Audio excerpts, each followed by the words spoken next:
Hey guys, Matt from Just Wrench It here, and today we are going to take my first and a quick look at these new flex tools that are available at Lowe's. Now, I have kept myself, luckily, from actually looking at anybody else's video regarding these. I did very well in the crypto market. I invested some of the channel's money, and this is my reward to my very loyal viewers that have stuck through me through my lull about the last 6 months. So I went out and I bought these. They're the new kid on the block.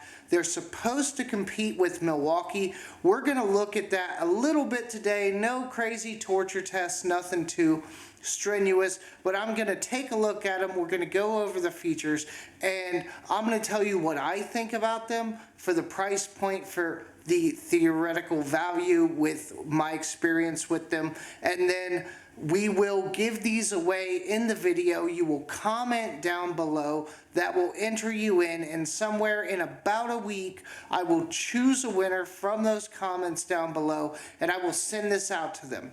The good news here is if you buy these within the first year, the calendar year, so up to 2022, then if you register the receipt online at flextools.com, you get a lifetime warranty on the tool, on the charger, and on the batteries. So a complete lifetime warranty on anything that you buy between now and 2022, which, regardless of what you might actually think of the tools, is a great deal considering the price point. So we'll see what they're all about. We'll go over some features. Let's get into the video in just a moment. Do modern minimalist wallet prices make you want to jump off a ridge?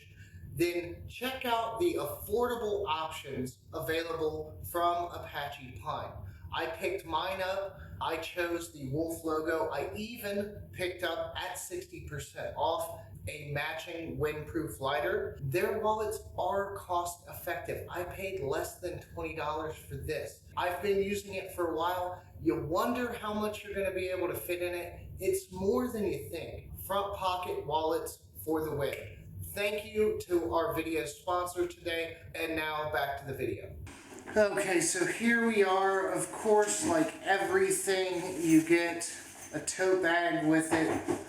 There's going to be a lot of manuals and a lot of plastic. The important part here with this specific kit is that, get rid of the plastic, you get a 2.5 amp hour battery, and this thing's got some weight to it. It actually feels pretty heavy for a 2.5 amp. But then you also here, you get the 5 amp hour battery, and that's one of the reasons why I opted for this kit. This is the hammer drill and the 1/4 inch impact kit. Comes with a 5 amp hour battery. Now, and here is one of the first features that I'm going to point out. There's no rhyme or reason to this video. I'm just getting back into the swing of things.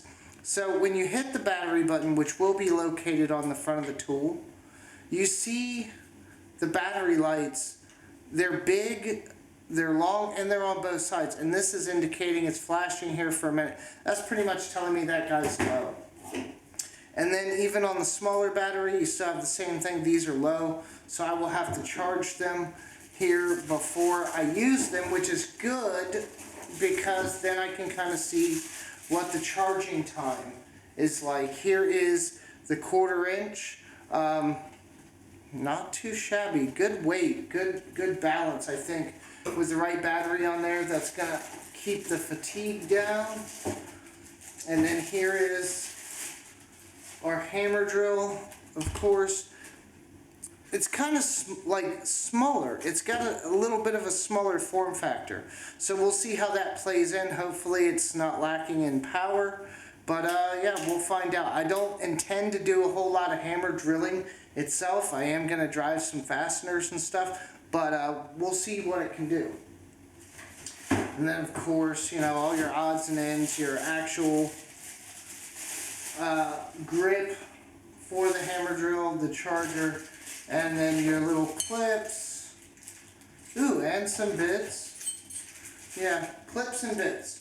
Alright, so I will clean this up, I will charge these batteries, and then we'll get underway. Alright guys, well it took 30 minutes for the 2.5 amp hour battery to charge. Want to attempt to extrapolate that. We're going to assume that the 5 amp hour battery would take about an hour from where they were almost completely depleted. Now, the interesting thing here to note is that there is a vent and some thermal interworkings on this battery that when it gets plugged up to the charger, I know like my Cobalt, you do hear that, I don't know if you can see the vent, you can kind of see it there, I know my lighting sucks, but so the vent's here. On the Cobalt, the charger does have a fan, but that doesn't, I don't think, transition into the battery. In this specific instance, when it's charging, it's cooling down the battery faster. This, I think, is part of what equates to their faster charge time, right? Because you have airflow in, cooling your cells. A lot of times with contemporary batteries, you'll put them on the charger and it'll say it's charging, but it's not actually charging yet because the battery bank in the pack is too hot. A lot of times too, on the smarter tools, your Milwaukee and your others, a tool will stop working even though the battery is not completely dead because the battery has gotten too hot. So some of them are smart enough to do that. So that's part of it. So then now that we're fully charged, you really get to look at that light on the battery pack, and that's just, it's crazy how big and bright that is. I mean, they're doing their best there to make that visible at like a glance. Is that something that you necessarily need? No, but it is very nice. I will say that. One thing that I do want to mention, the collet on this, you can manually use it, I think. Yeah, you can manually use it. It's a pull-out type, but also you have this eject button, which activates the collet for you. You can easily just change out your bits. That's something that I do like. So here we go. We're just going to drive some and see how it does. This is the 1/4 inch impact, obviously. Not bad. I mean, I don't have a whole lot of base to go off of. My Milwaukee tools that I have are the M12, so that is obviously not a fair comparison. But yeah, it seems to have power. I'm trying to be relatively quiet, being in the apartment. Oh yeah, I'm not going to be able to keep this up very long.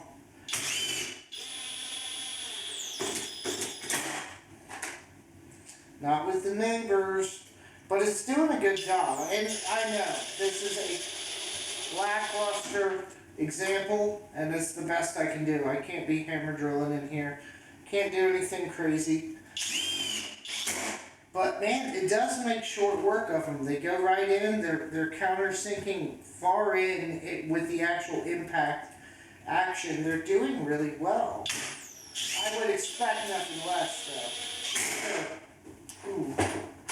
We're gonna cut that out for now. These are decking screws, wood screws. They're not bad. Even the Torx head, and this is the bit that came with it. It's not doing too hateful. Again, I would like to show you guys a better example, but I mean, it's driving them. I'd almost say this one, that's probably close to a 1/4 inch into the wood. Now, again, is that something that another tool can't do? No. But you do have torque settings here. Small bolts, large bolts, and you have your speed settings. So you can adjust this. Now I had it all the way up, but you know, just for demonstration purposes. But yeah, it's not that bad. The tool feels weighted The 2.5 amp hour battery does kind of weight the bottom. This is a little lighter on top, but that's good if you're working with it for an extended period.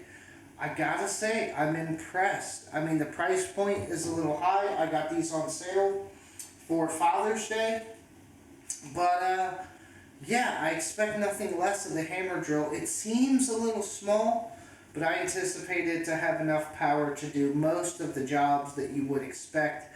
You know, with a cordless hammer drill, you're not doing anything that, you know, you're going to be working for hours and hours and hours, say, drilling a bunch of lag bolts into something or lagging things into concrete. So for something like that, you would more than likely want a corded tool if it was an option, or at the very least, you're going to have a ton of batteries on hand. And so on the hammer drill, it's pretty contemporary, right? You have your clutch, of course, you have your settings for screws, drilling, and then your hammer setting, of course. You have a selectable speed. All this is standard, right? But then here down on the base, you do have a turbo button, so you can activate or deactivate turbo mode, and that's going to give you maybe a little more torque, definitely a little more speed, and try to get you through some tough situations, hopefully that much quicker. A good drill bit is going to help with that, but I do like the style handle. This is the hammer drill style handle to go with some of the DeWalt's and other things. They kind of like screw into the body, or they clamp on with that O-ring kind of sleeve that goes over the... I don't like that. This is much more secure and steady. You get a lot more transfer of force with it. So the hammer drill, unfortunately, we can't test in my current setup. So for that, I apologize. But I have to say, they're a little on the pricey side, but what you can tell with some of these settings, like the adjustable settings on the 1/4 inch impact, the LED diodes are a much higher quality than the ones that you see on most tools currently. And just the charging features, they claim that they're more efficient. That might be something to do with the thermal conductors on the battery pack to maybe dissipate some of that heat that we were talking about earlier, keeping these running longer, using more of that juice a little more effectively. So that's probably where that comes from. The more power claim, obviously, on this is the 24 volt versus the Milwaukee 18 volt. So there's your conversion there. I think they claim 20% more power, which is where they're getting that number. It would be interesting to see, and I'm not going that far into it, if this is 24 volt nominal, which I doubt that it is. It's probably the inrush power when you first start the tool, and then I'm sure that it's probably closer to 20 once it's actually running. But yeah, I mean, I'm not, like I said, I'm not going into these too much, guys. This is just my first look, my first thoughts. Are they better than Milwaukee? I don't know. But whoever wins these is going to be able to find out, because they're going to have them with a lifetime warranty. And I'm sure, hopefully, they will drop me a line back in a little while and let me know what they think. But my initial idea and impression of these is that there are more, currently, a little more Cadillac to your Chevy. You know, they have a little bit of features and bells and whistles that I just don't see on a lot of the tools currently, especially Milwaukee, since that's going to be the direct comparison. Now, is that going to translate into something that everybody needs, that everyone's going to drop Team Red and go Team Black? I don't necessarily think so. A lot of people that are invested into Milwaukee have invested sometimes tens of thousands into those tool platforms. So while I don't think everyone is going to outright switch, I think if you're at the store and you're looking for something, this is going to be a competitor, a heavy competitor into the higher end tool market. Now, I think that's exactly what they were going for. I mean, just everything from the grips to pretty much almost everything I see about the tool. Just, it screams quality. This is nothing like anything you get at Harbor Freight, or even with something like Craftsman, or even I'm Team Blue. I'm real big on the Cobalt stuff, and I gotta say, even messing around with these and playing with them the little bit that I have, they're above that. I can genuinely say they're above that. They have more inner workings, more circuitry, more options, better design. Are they worth the extra money over something like Cobalt, Craftsman, some of these other like mid-range brands? For sure, you're going to see an increase in performance. It's going to serve you better. The warranty is better. Currently, like I said, 1 year. If you purchase between now and 2022, then you can mail in, or not mail in your receipt, register the tools that you bought, and you get a lifetime warranty. Without that promotion, they are a 5-year warranty, which, if memory serves me correct, is about the same as Milwaukee. I do not think the batteries are covered under the 5-year warranty. I don't know for sure, but that's just my thoughts. So, anyhow, I know it's a lackluster video, and I've probably ran on too long just talking to you guys about it. But I gotta get back on the wagon somehow, and this is how we're doing it. So, for now, this is what we got. I'm going to box these back up, and we're going to give them away to one of you lucky people. So comment down below. Tell me what your thoughts are, what you think you could do with these tools, whatever you want to do, just say hi. And then in about a week, I will pull all the comments into a random picker, and then we will pick a winner, and they will get these and the original receipt so they can register the lifetime warranty. Guys, it feels good to be back. Again, I know, not my best video, not my best setting. I'm doing this kind of on the fly. Time is not my friend at this point. So, I'm getting back on the wagon. This is a gift and a thank you to you guys that have stuck by me all this time. Pretty nice set here. Normally, when they're not on sale, kind of costly. So somebody's getting this. My thank you to you guys. I wish everybody the best of luck. I will check back later after the video is posted, like I said, about a week, and then we'll do the drawing, and I will notify the winner as best I can. I will probably reply to your comment. So if you get a reply in about a week, make sure to check that notification. Otherwise, if too much time passes, I have to go to the next person because I don't want this lifetime warranty to get wasted. So guys, that's it for today. I'm impressed with the Flex tools. So I will see you next time.